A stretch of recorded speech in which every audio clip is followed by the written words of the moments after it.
It's a state where politics, the discussion happens everywhere, from a tea shop to a dining room to a village. Everywhere people actively talk politics. It is a state when India got independence, when the whole country's literacy rate was 19%. Kerala was above 40%. I'm talking of 1947, 1950. It is that kind of a state. And today that state is making a decision in about 3 days' time, April 26. It is making a very, very important decision about ideology, about development, about new India. How Kerala is looking at India's growth story over the next 25 years. That is why this election is very, very important for a couple of states, for states like Tamil Nadu and states like Kerala. Because we are making a very important decision that is going to alter the economy, the state, the nature of our thinking over the next 25 years. I am very happy that all the 6 parliamentary constituencies, Trivandrum, Mattingal, Kollam, Mavilakara, Pathanamthitta, Alappuzha, all people are assembled here, be it the influencers and be it our office bearers. If you look at every election in India is a story. 1952 election was about, oh, we got independence, please vote for us. And even the people who stood against the Congress party are Congress people only who stood against the Congress party, 1952. After 1977, we did not want Congress because of emergency. That is also a story. All of us wanted to defeat Congress. Even Jansangh was part of a Janata party, a short-lived experiment for a couple of years before the party BJP got formed in 1980. So like every important election is a story, but these 2 elections are very important. 52, the election after independence. The election after 77 is a punishment for emergency. Again, 2024 is one such election, because this is an election even before we vote. We know it is going to be Narendra Modi ji as India's Prime Minister for a 3rd straight time. That is the beauty of this election. All this election, if somebody is looking at 50 years later, if somebody is looking back at this election, they will remember 52, they will remember the election after emergency, and they will remember the 2024 election, because Modi ji is coming back to power. And this is not an ordinary election. It's the longest election after 1952.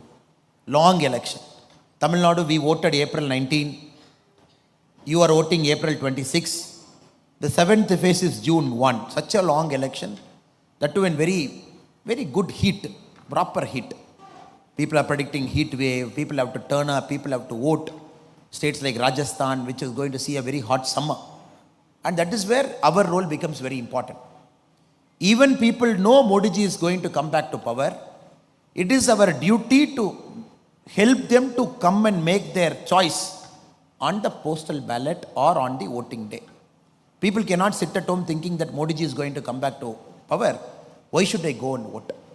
So our effort is of 2 parts. One, make everybody vote. Second, make everybody to vote the right way. This is my opening comment where I felt this election is very, very important, where people should not take it for granted. Normally such a big election, where everybody is knowing that Prime Minister is going to come back, people should not sit at home thinking, oh, anyway Modi ji is going to come back. It will one of my vote matter. Should I go in this hot Kerala summer at 12:30 on April 26 to a booth? Should I stand in line for 10 minutes? Should I vote it? Is it worth the effort? Now I am here to convince you and to convince our other friends it is worth the effort, that we have to really go there and vote. Like all these 3 are very important elections. We also know every election is a story. 2014, when Modi ji was our Prime Ministerial candidate, the whole ecosystem, India has got a lot of ecosystem. This ecosystem is built over the last many, many decades. People go to Western colleges, get educated, get influenced by a set pattern of thinking, come back. Or already the professors get influenced by a set pattern of thinking, and that is infused into all our educational curriculums. Generations after generation, people read it. So this is a country still we are debating what is the exact meaning of secularism. In the emergency time, when a preamble got amended, when the word secular got inserted into the preamble, before that it was different, after that it is different. So people say, oh, secularism, is it keeping distance from all religion, or is it going and appeasing all religion? If anybody deviates from it, Congress will say, oh, this party, BJP party is against this community. After 2014, when Modi ji and all our other leaders, when they say secularism means zero appeasement, but taking care of everybody, in Congress terminology, it means it is pure Hindutva. It is forsaking other community. This is a problem in the last 10 years all of us are facing, because 70 years of unlearning, relearning and learning that happened because of ideological lens, we are trying to remove. In a state like Kerala, is much more higher than other parts of our country. So 2014 they said, oh, if Modi ji is going to come back to power, India is going to get finished. Who said? The left liberal ecosystem, they said, starting from Kerala. The magazines which support this set pattern said, oh, all institutions will collapse. If Modi ji is going to come, it is going to be a Hindu brand of politics, 2014. Now 2019, when again Modi ji was standing in front of us for a second term, again the same group made a comment. No, the people of India are angry. They are going to defeat Modi ji in 2019. You see this result, because everywhere Modi ji has done a great disservice. This is what the ecosystem said. 2019, we came back with a larger majority. 2024, this ecosystem has become a label.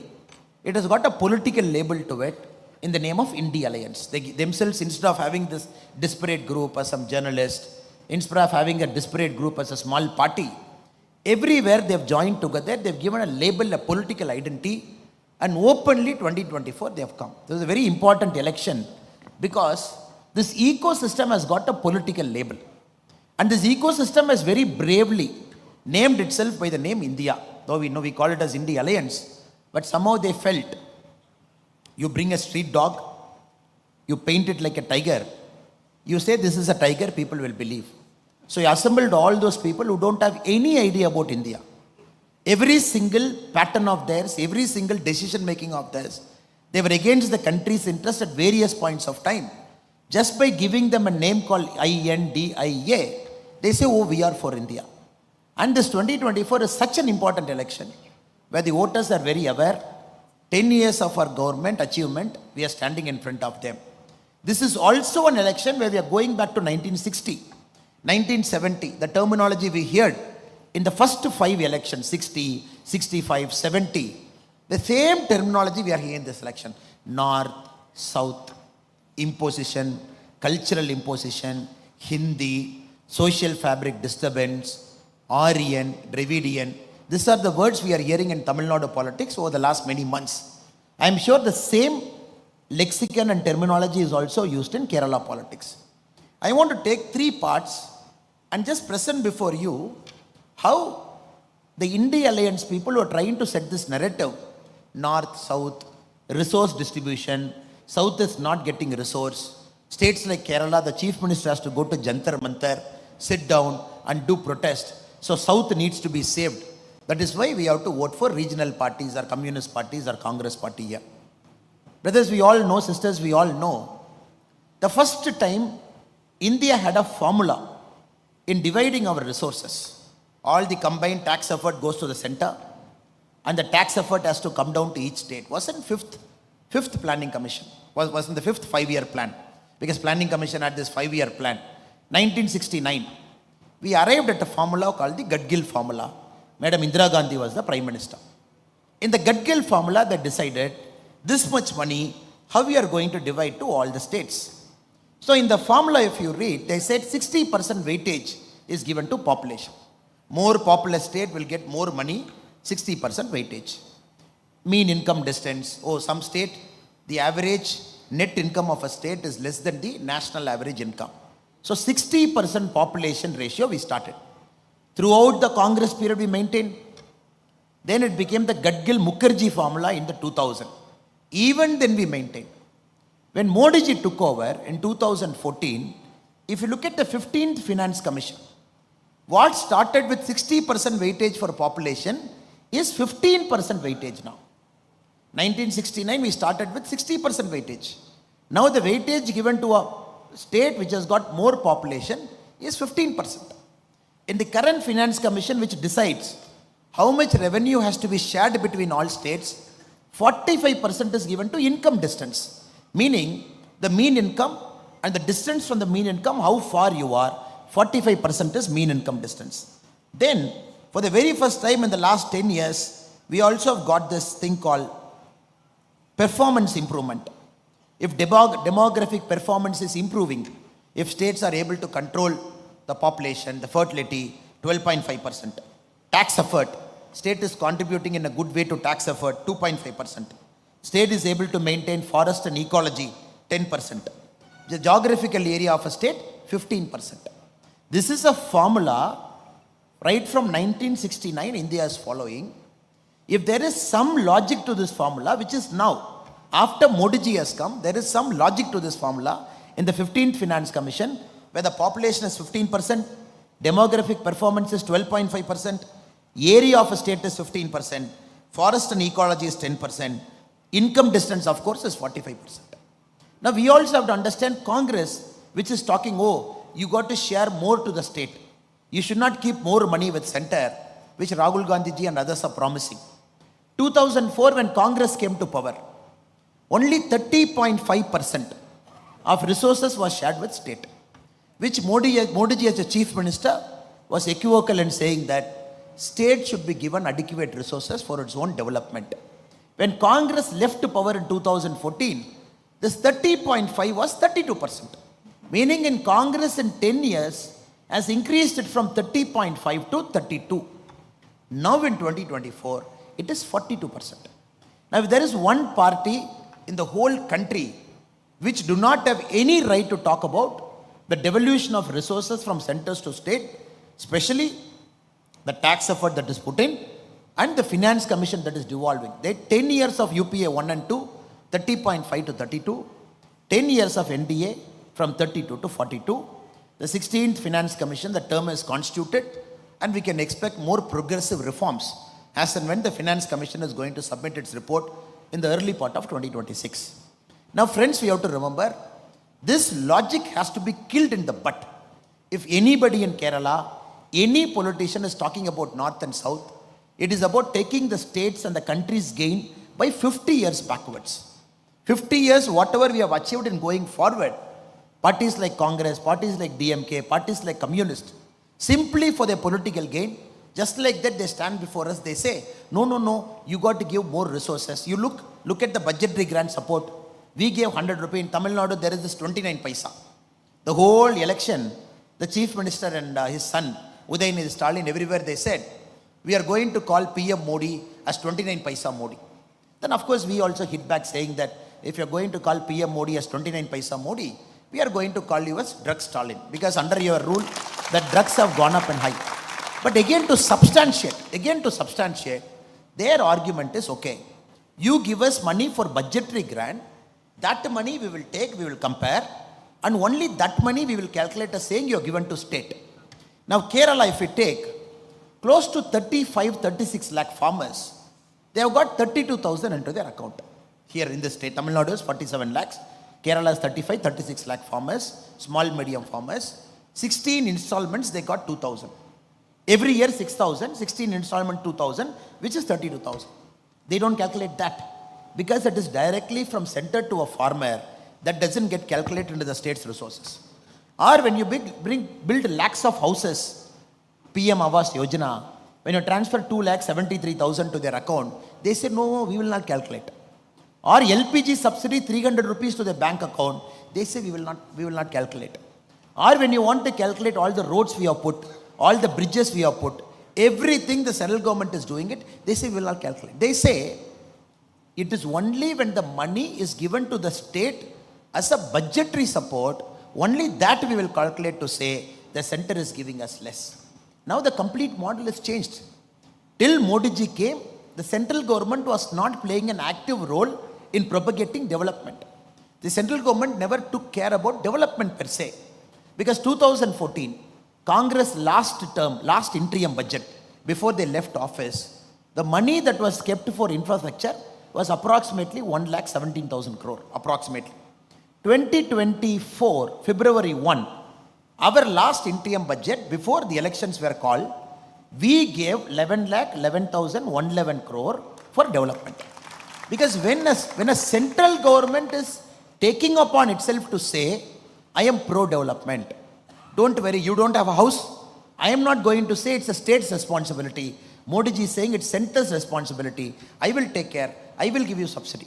Oh, you have a medical insurance problem?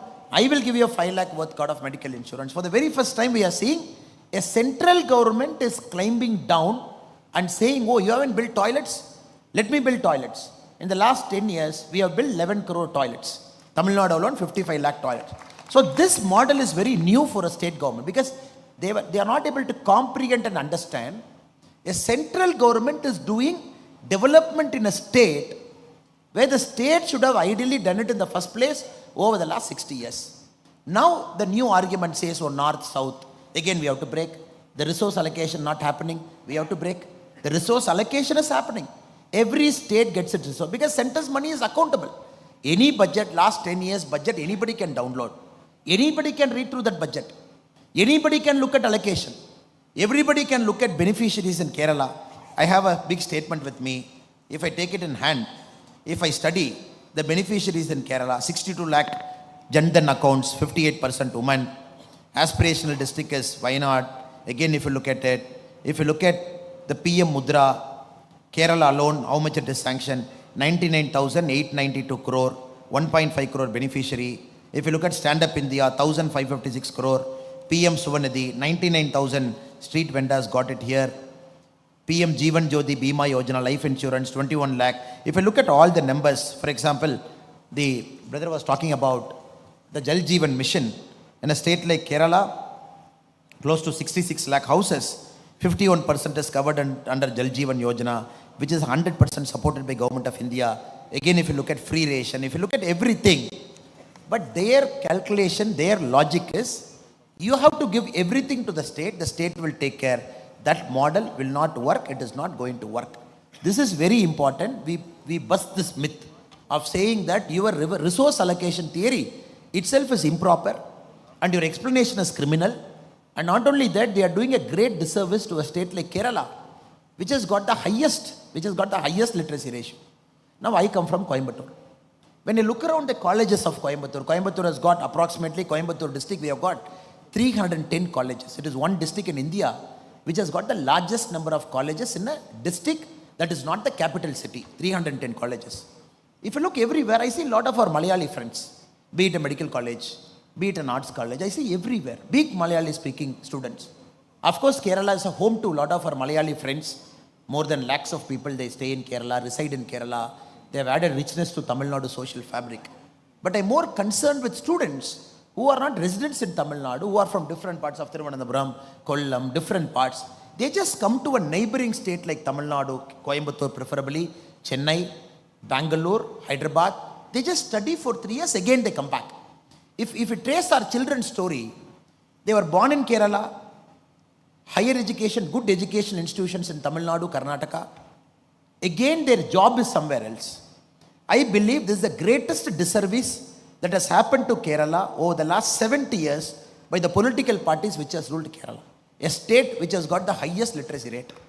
A state, even when the country was born, which has got a literacy rate of 46%, when India was 19%.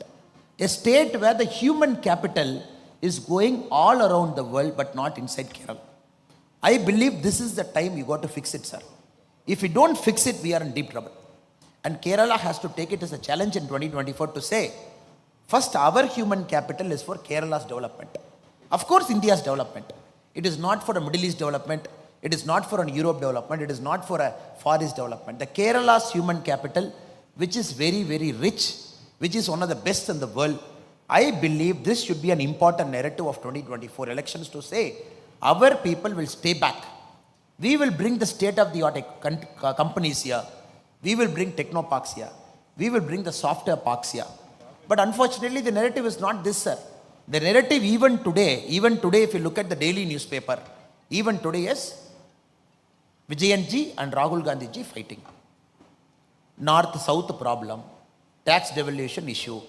And Vijayanji said, when our alliance will come back to power, we will give all money to Kerala. Or if you come to Tamil Nadu, they will say, we will give all money to Tamil Nadu.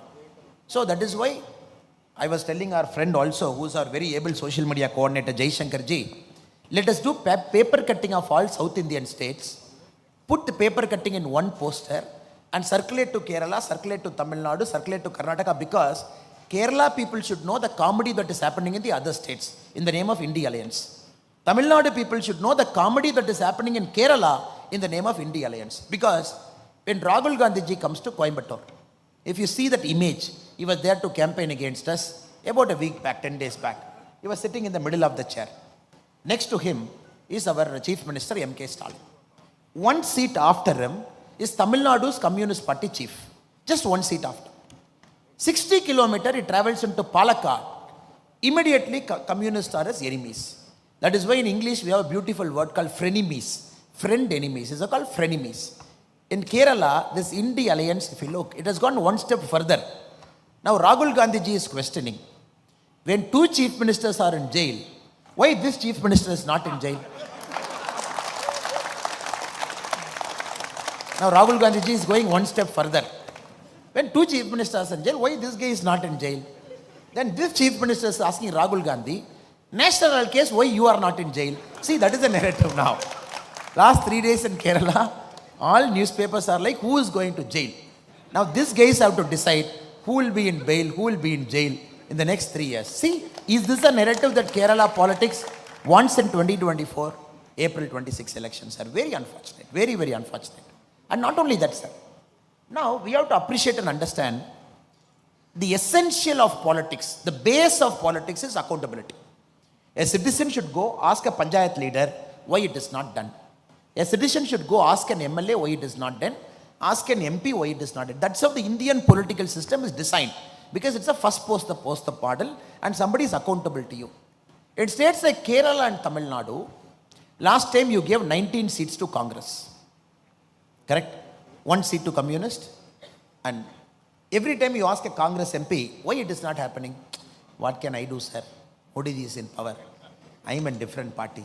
So after 5 years we will see. And bravely after 5 years they are coming and setting the same narrative. Now you know for a fact it is Modi ji who is going to come back to power. All of us know for a fact. Nobody in this room has got a doubt whether Modi ji is going to come. The question is whether it is 400 or 410 or 430. That is a doubt we all have. Now here the same Congress fellows have come. Now if you look at the India Alliance arguments, sir, nowhere the India Alliance is saying they are winning.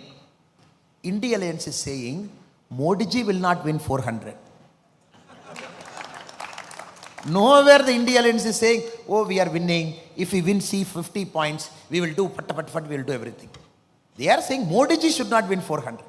So tomorrow if Modi ji is winning even 398, they will say, Appa, because of our alliance we have reduced 2 seats.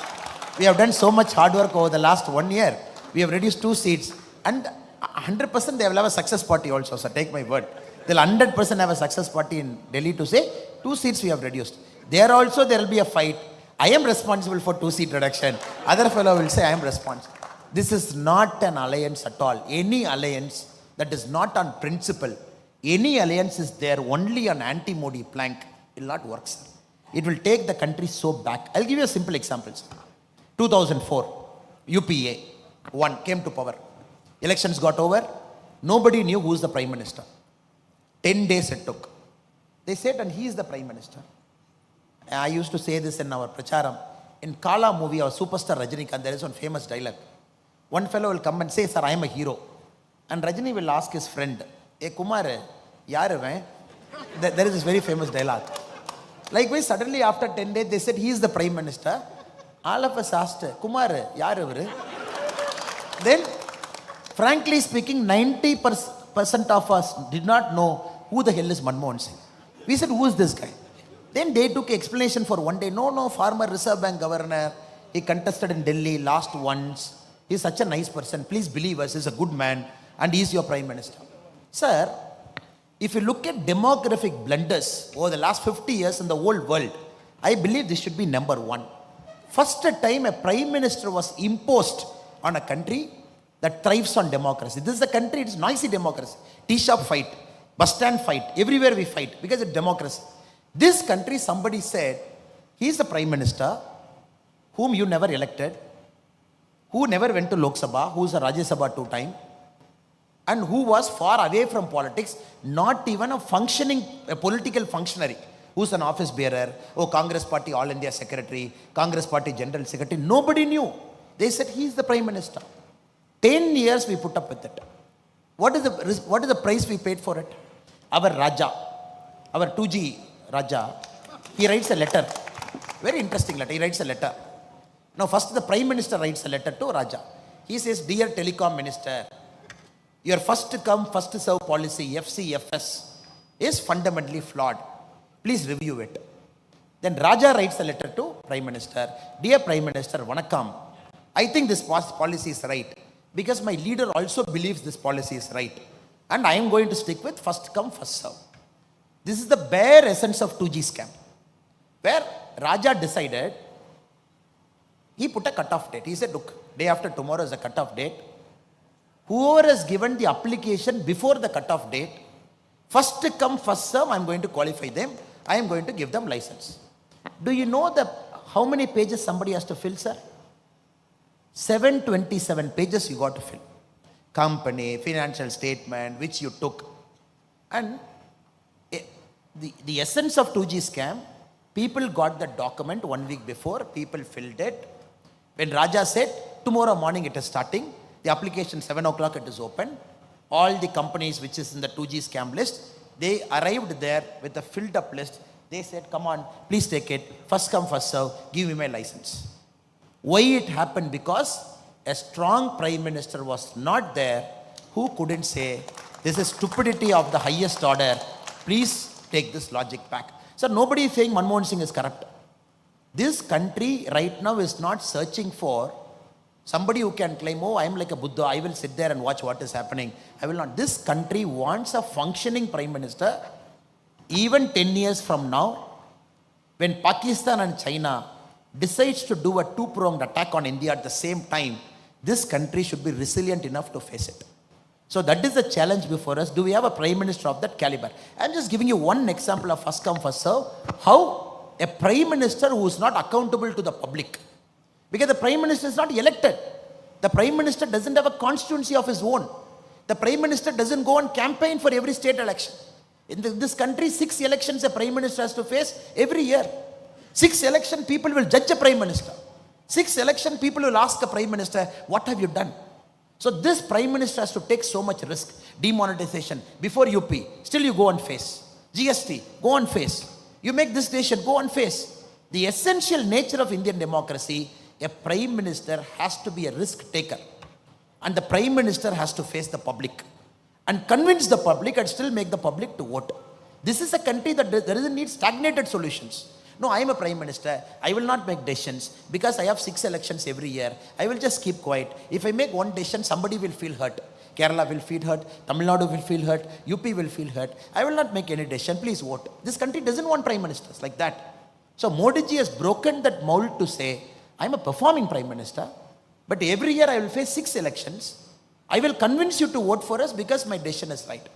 In this context, friends, I am making a very humble appeal to all of you. Now you tell me, in the alliance, will all leaders agree to a single leader who will be a Prime Minister? Question number 2.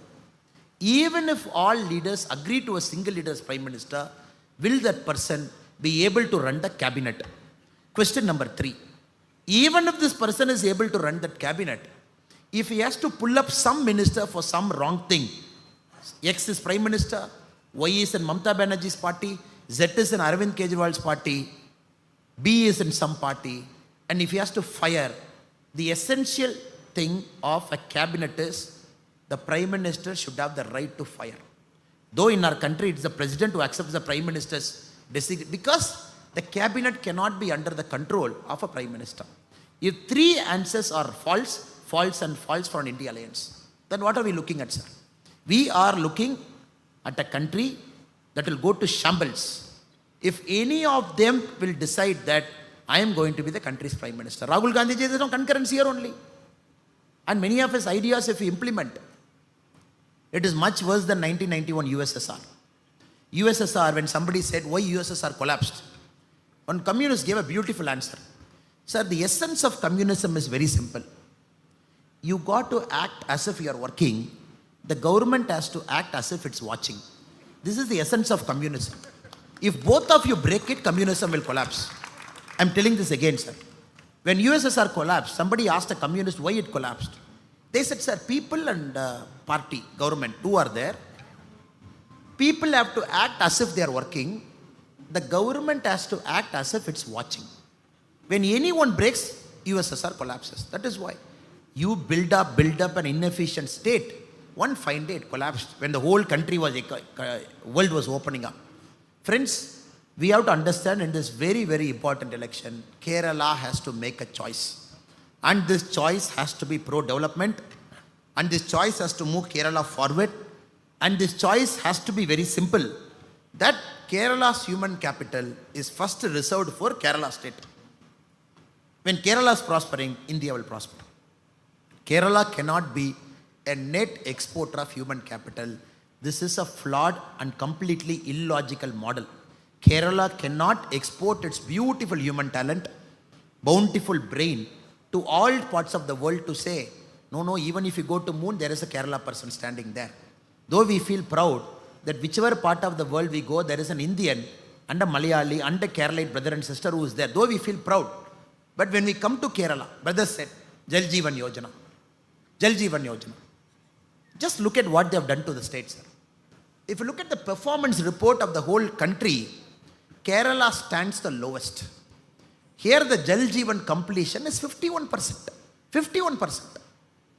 51%. Bihar, where they speak so bad about Bihar, our brothers and sisters, Bihar is 96%.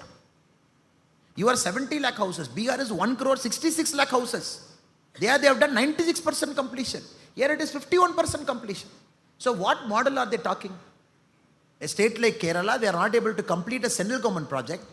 That to 100% grant from silver line. I'm hearing from a school student. And many a times you used to go and Google, what is the silver line? And some protest, some fellow. And Modi ji beautifully got to Vande Bharat, which is connecting the length and breadth of Kerala. Yesterday I was in Palakkad. Again, the difference between communist and Kerala is two things, sir. Communist and Congress party. A Congress party will copy and get caught. A communist fellow will copy and will not get caught. That is the beauty in Kerala, if you see. Here copying means central government scheme. In Palakkad, Vande Bharat train is coming. There the Congress MP felt, let me go to a printer shop, take 3 photos, print out. He came and nicely pasted in Vande Bharat train.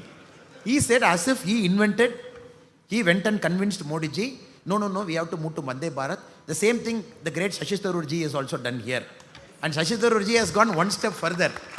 And proudly the constituency report, if you read Shashi Tharoor ji, somebody should ask him in a forum like this, Shashi ji, it is all great. These are all the things that happened in Thiruvananthapuram. What did you bring? When Vande Bharat comes, he says, I did it. As if he sat in that forum, he invented everything. So there the Congress fellow put his poster. Poster, sir, have you seen? The whole country was laughing. In the 2 compartments, only his face was there. It was just going. Now I think it's time for Kerala, especially the beautiful, the bountifully abundant talent and the brainy Keralites to make a choice. We have to move, sir.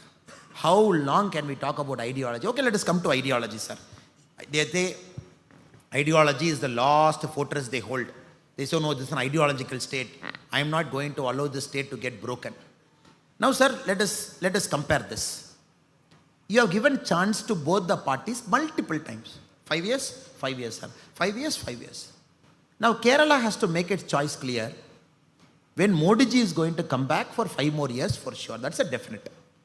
5 more years, are we going to keep a Congress or a communist as an MP to say, what can I do? Modi ji is Prime Minister. Come and meet me after 5 years. Choice number 1. Or choice number 2, where you can, if it is a Bharatiya Janata Party MP, ND MP, you can go and catch the shirt collar. You can say, what are you doing, sir? It is your Modi ji who is sitting as Prime Minister and we have voted for you. Why can't you get this? Sir, this is the beauty of a democracy where people should come and ask you question. Why are you not doing it? In communist or Congress MP, even to one person can you ask this question? You cannot do it. Why not? The great why not where Rahul Gandhi ji is contesting. Karnataka, Forest Minister, gave 10 lakh to a person who got killed by an elephant attack in Wayanad. Sir, anybody who gets killed by a man-animal conflict, it's sorry state of affairs. We have to take care, that's a duty. Then the Karnataka Forest Minister writes a letter to Rahul Gandhi ji. Have you seen that letter? Dear Rahul Gandhi ji, as per your instruction, I have allocated 10 lakh rupee to that Wayanad person who got killed by elephant. The press went and asked him, is Rahul Gandhi your boss? Then they said, no. Rahul Gandhi is our party leader. Then why as a minister you are writing a letter to Rahul Gandhi? He said, no. The elephant is a Karnataka elephant. It wandered into Wayanad. There it wandered, it killed. So Karnataka, we take responsibility. And Are Baba, in Tamil Nadu we are saying, the same Congress government, why can't you give Kaveri water? The same logic. Same, there is an agreement to 2018. When BJP was there, it honored it. After 2023, when Congress came, they said, we are not going to honor it. For an elephant, you take the trouble to see where the elephant was sleeping, where it was moving. And first time somebody said, this is a Karnataka elephant. Have you heard this joke? The forest minister said, he was promising this 100% Karnataka elephant. It has gone to Wayanad, it will come back after a month. So we are giving 10 lakh. You see, sir, extra power centers. Just because you want to appease somebody, and he writes a letter, you should read that letter. Real Rahul Gandhi ji, as per your instruction, I have allocated 10 lakh rupee. That money is also giving. This way kind. He also writes, K.C. Venugopal ji called me over phone. Who is K.C. Venugopal? Organizing General Secretary.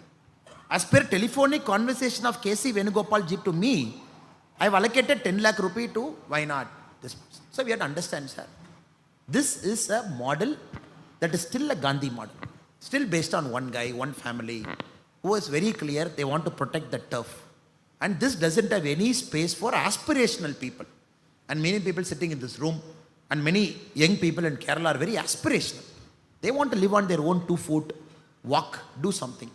And I'm just giving you one example. So many a times what happens, sir, we don't read the other state newspapers.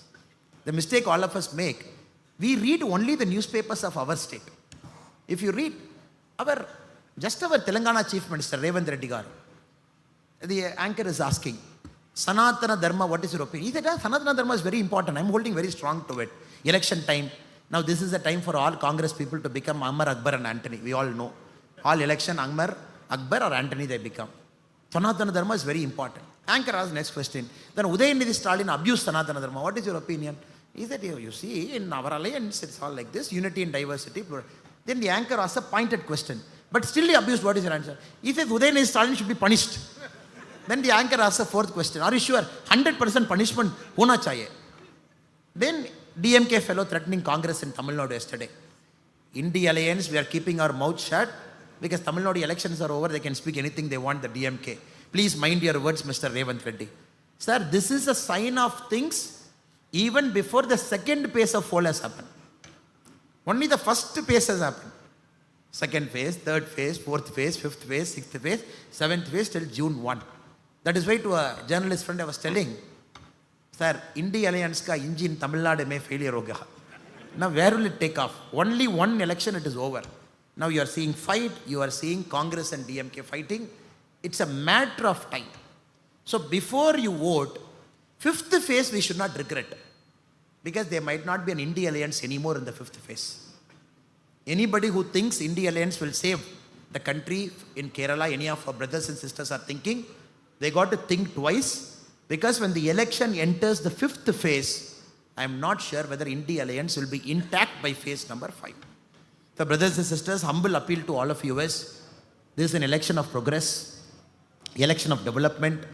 This is an election, of course. I am also a proud Tamilian. Doesn't mean I have to pick up a fight with the North, I have to pick up a fight with my Bengal friends, I have to pick up my fight with Rajasthan. I am also a proud Tamilian doesn't mean I have to ill-treat or hate any other person who doesn't speak my language. I am also a proud Tamilian doesn't mean I have to pick up an unnecessary fight by a state by insulting and demeaning it. Insulting and demeaning it. So Congress has failed to understand this logic. A proud Kerala doesn't mean we give up our interest to anybody. State interest, of course, is paramount. BJP party, if you look at it, it's a beautiful party. Modi ji is a Gujarati. He's a Gujarati speaking person.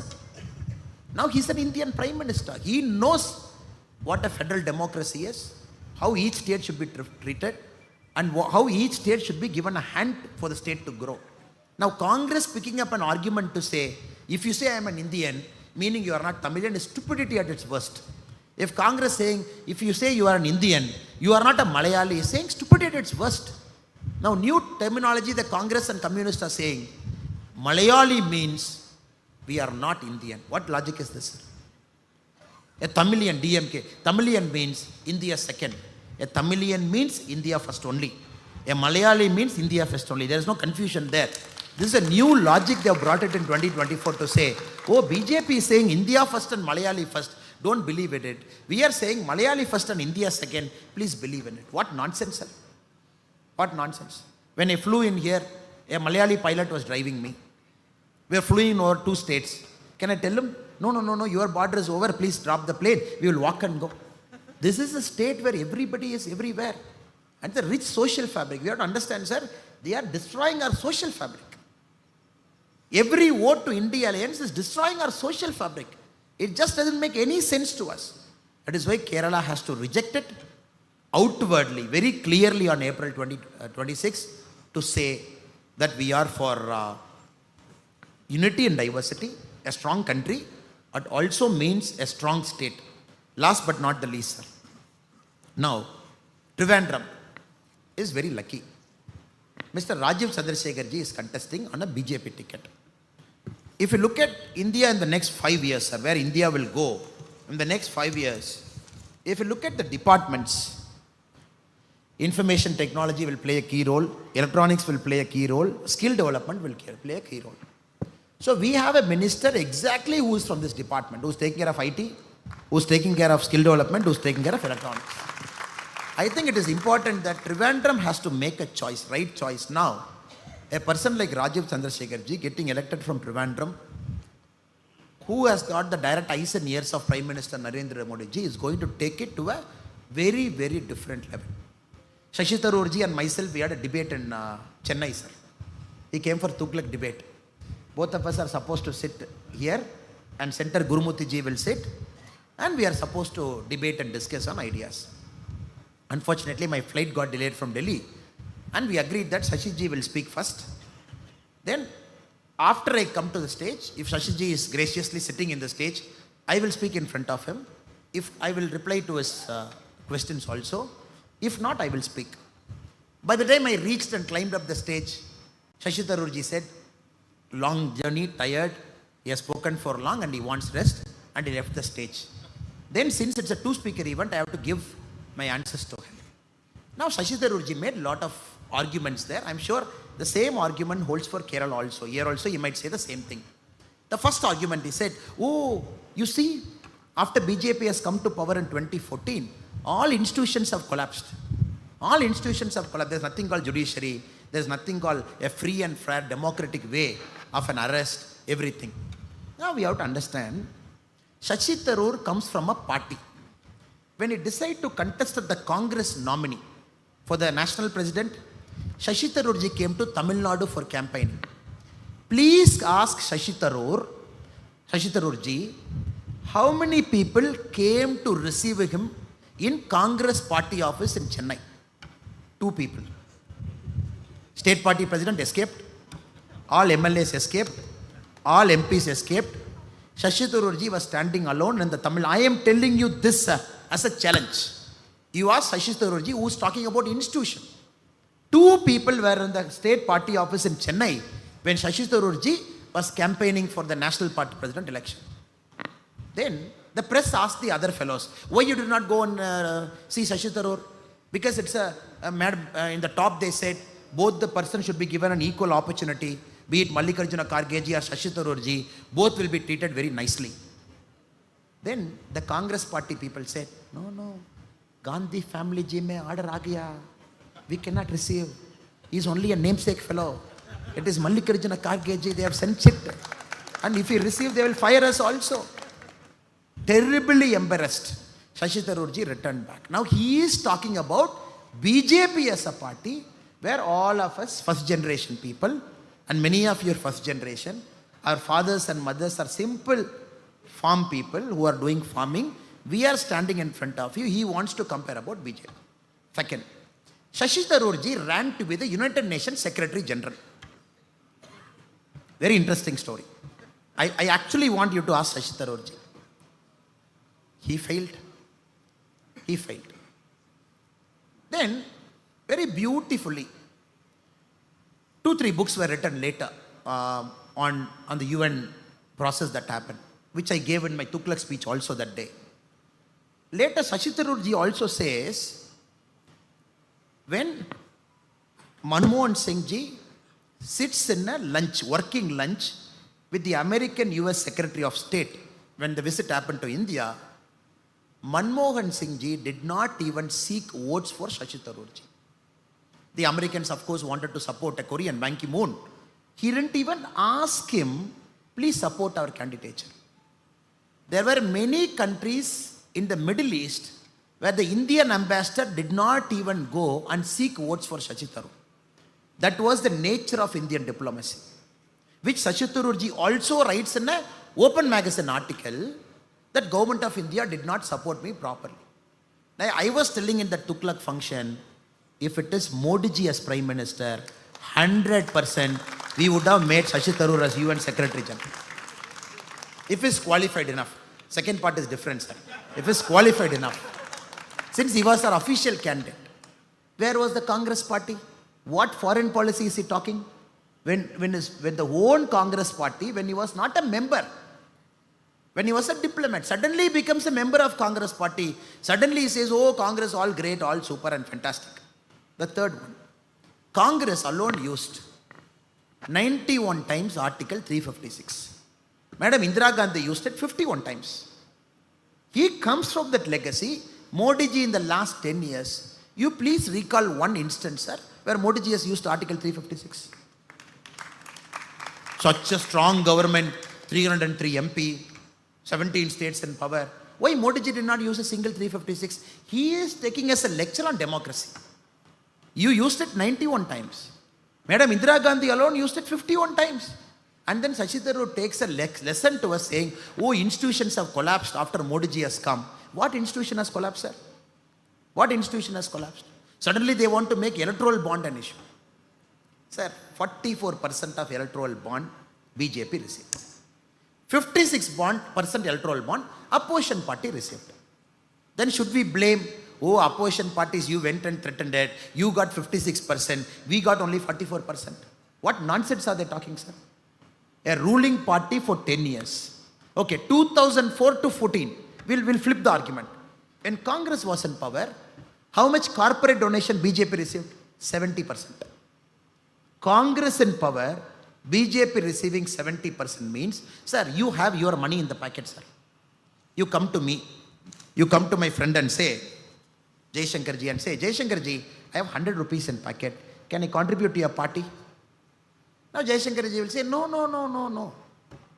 Please go and give 30 rupees to Communist Party, 40 rupees to Congress Party, they are struggling, poor people, and 20 rupees to all regional party, 10 rupees to me, that is enough.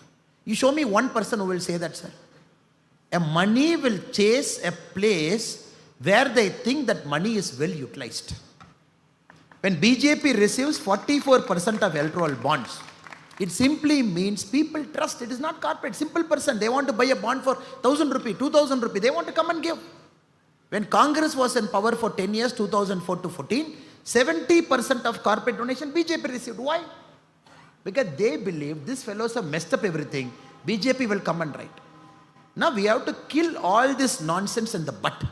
Electoral bond, they twisted this person. There were some intelligent Congress people. Pulwama attack. After that, somebody gave money to somebody. Some company in New Delhi, some company in Karachi. One Congress fellow, you see this Karachi fellow is donating. That is the level of brain, sir. People, all of you, I really feel for you. Because argument can be countered with an argument. How will you contradict nonsense with an argument? The last 10 years, half of our job was only countering this Congress nonsense. So institutional collapse, all this are bogus. It is important that we represent the true things to the people of India, people of Kerala, to say, whenever Congress comes to power. Sir, I'm releasing this 2G tapes, sir. I'm not sure how many of you had the time to hear those tapes with subtitle we are putting. So if any of you did not have the time, I humbly request you to go into our Tamil Nadu BJP's Twitter page or my Twitter page and look at 10 tapes we have published. Very beautiful. 2G happened. CBI has to write Raja. T.R. Balu minister in the tape. T.R. Balu says, Raja, don't worry, I have spoken to CBI director, don't worry. And tomorrow they are coming to my home. I have told them what to do. Ab chinta mat karo. 2G tape. The next day, CBI fellow asks, should we come and write today? Is it a good time to write in Tamil Nadu today? Then the CM secretary says, don't come today, don't come today. Come tomorrow. Then they say, why tomorrow? Because tomorrow the fishermen are doing a protest. If you come and write tomorrow, our boss, meaning Kalaignar Karunanidhi, is saying that we will ask the news media to cover the fishermen protest and not the 2G, right? So that this will go. Then they say, okay, we'll come tomorrow, don't worry. All 10 tapes, if you listen, your blood will boil. How the country was run from 2004 to 14, when the Prime Minister was not powerful enough to question somebody in the cabinet. You just look at all the tapes, sir. Do India needs to go back to the same era where people can come? I have 30 MPs, I have 20 MPs, I have 25 MP. All of us will sit together and I will take care of CBI director, you take care of income tax commissioner, you take care of income tax board. Do the country has to go back to that era? And India Alliance is talking about that same story to us? So brothers and sisters, we have done a lot of hard work to reach here. And we cannot allow this unprincipled, family-loving, children-promoting, dynastic entitlement fellows to again roll back the clock and take us back to 2004. That is an important job at hand for us. And we should do our best over the next 3 days, whatever we have in hand, to make sure April 26, the people of Kerala will vote for the NDA, vote for the BJP, for what it is, for what we have to do, so what we have to achieve. I take this opportunity to thank all the people who have come here. I think he's looking at me, meaning the time is over. And I thank special thanks to Jaishankar ji, our very able state IT and social media convener, for arranging this, and our Nandu S. Nair ji, our district social media convener of Thiruvananthapuram, for having all of us together. Thank you so much. Bharat Mata.